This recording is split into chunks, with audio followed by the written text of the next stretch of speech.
Hello welcome back to Ishmat Sindhu Nani vlogs అండి. ఈరోజు ఈ వ్లాగ్లో హాఫ్ బాయిల్ చేస్తున్నాను చూడండి.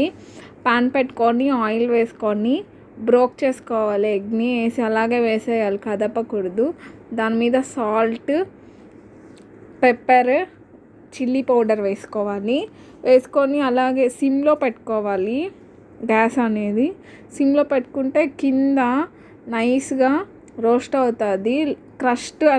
క్రస్ట్ లేయర్ అనేది ఫామ్ అవుతుంది. ఫామ్ అయినప్పుడు మనం కొంచెం లిఫ్ట్ చేసి చూసుకున్నాము అంటే బాగా ఆయిల్ కూడా కొంచెం ఎక్కువగానే ఉంటుంది. మనం సిమ్లో పెట్టుకుంటాం కాబట్టి అది నైస్గా బాయిల్ అవుతుంది. ఇలాంటి వీడియోస్ కోసం ఇష్మత్ సింధు నాని వ్లాగ్స్ని ఫాలో చేయండి, సబ్స్క్రైబ్ చేయండి, షేర్ చేయండి.